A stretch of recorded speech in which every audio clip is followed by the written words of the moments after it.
Hello, everyone. I hope everyone is having a wonderful Hanukkah. I hope everyone will have a wonderful Shabbos Hanukkah, whether you're here in Brookline traveling with family and friends. Hanukkah Sameach to all. This week's Erev Shabbos video Dvar Torah is sponsored by Yaakov Herring and Seth Berman in memory of Seth's father, Moshe Tzvi ben Shmuel Yoel, Zichrona Levracha, and his grandfather, Shmuel Yoel ben Beryl, Zichrona Levracha, whose yortzeit were observed this week.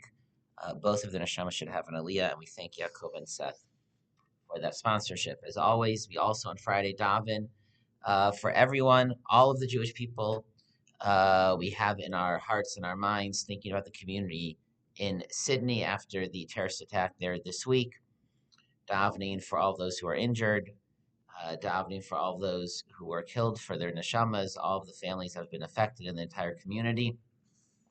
And we also, as always, daven for everyone in Israel, soldiers who continue to fight and place themselves in danger on our behalf and behalf of the country and the people of Israel, and davening for the return of the last murdered hostage, Ron Gavili.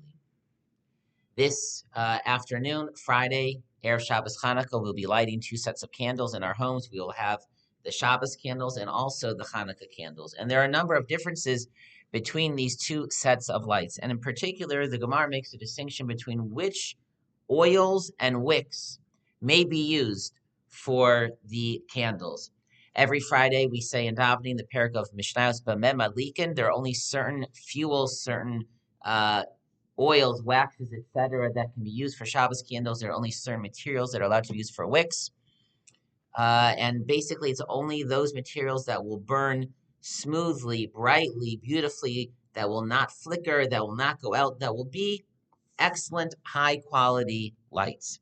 However, the Gemara says, quoting Rav,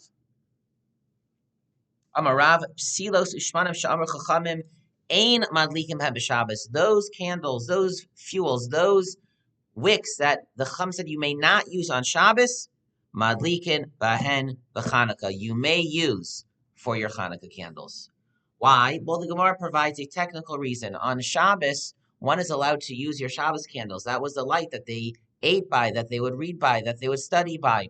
And so the worry was, if you don't use good quality wicks and oil, if it will flicker, the light won't be good, you might come to play with it on Shabbos. You may tilt it, you may increase it, you may put it out, and that would violate Shabbos. And so we want to make sure you only use the best quality lights, candles, oils, so that there won't be such a concern. However, on Hanukkah, you're not allowed to use the Chanukah candles. You can't read by the Chanukah candles. You can't use them. And so we're not worried about you sitting next to it and starting to play with it during the week. There's obviously no concern. Even on Shabbos Chanukah, there's no concern because you can't use them. And therefore, they did not impose that fence to protect it. And therefore, all fuels, all materials, and all wicks are permitted to use for Chanukah lights. That is the technical explanation that the Gemara provides, but perhaps there is a deeper motivation behind the distinction when Chazal set these halachos and a lesson for us to learn. Shabbos is me'ein olam haba. Shabbos is meant to symbolize the world to come, the perfected world, the redeemed world, the world in which Hashem's presence, the divine presence, is manifest. That is the perfect world, and it symbolizes in our lives the moments when we feel that connection so clearly, when we know Hashem, when we are inspired, when we are drawn to serve Him and to do mitzvahs and to study Torah, and we are full of emunah.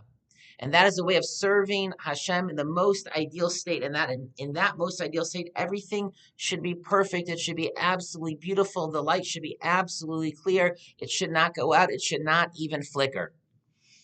That is Shabbos and serving Hashem in a mode of Shabbos. However, Chanukah represents almost the exact opposite.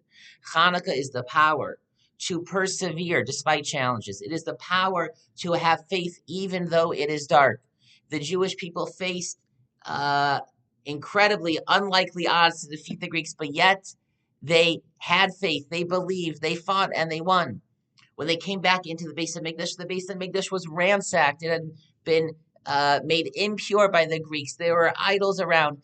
Curtains had been ripped down. It was a mess. It was in the middle of a war. But they said, even though the Beis Hamikdash is not in its beautiful, pristine state, light the menorah, light the light, do the mitzvah, even though the surrounding still remains very difficult, very challenging, even very dark. And that parallel in our own lives is when we serve Hashem, when the light is not absolutely clear, when we don't feel so connected, when we have challenges, when we are overwhelmed, when we have certain doubts, when we feel our internal light, Ner Elokim Nishmas Adam, our soul is like a candle, like a lamp, when our own soul is not burning so brightly, it's flickering a little bit, to serve Hashem even in those moments, that even those moments we can, even though things are hard, we still can do mitzvahs, and in some ways that makes the mitzvah even greater.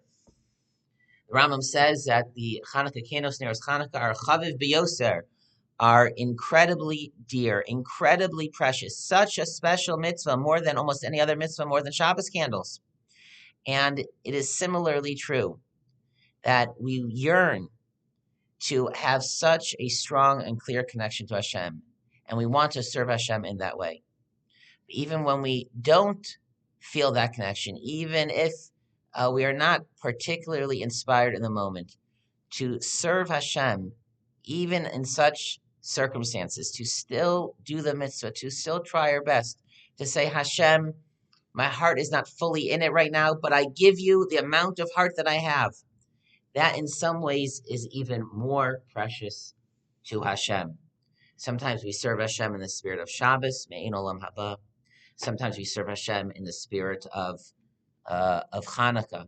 And the lesson of Chanukah is never think it's not a good time to do a mitzvah. Never think that Hashem doesn't want my mitzvahs if I'm not fully feeling it. No, the lesson of Chanukah is Kol Hashmanim V'Apsilos Ksherim, the language of the Shulchan Aruch. All oils, all wicks are kosher. It doesn't matter, even if it will flicker a little bit, even if it won't be so bright or so clear or so beautiful, still it is chaviv biyoser. It is so precious to Hashem. So no matter how we feel right now, we're entering Shabbos Chanukah, which is the combination of the forces and the powers and the spiritual influences of both Shabbos and Chanukah. So whether we are on fire right now, or whether we are flickering, each one of us is precious. Each of our neshamas is precious. Every mitzvah we do is precious to Hashem, and that is one of the lessons of Chanukah. It does not need to be perfect, just the opposite. Kol hashmanim v'hapsilos, any oil, any wick, any mitzvah, any neshama is kosher in the eyes of Hashem. Good Shabbos, everyone. Shabbat Shalom and Chanukah Sameach.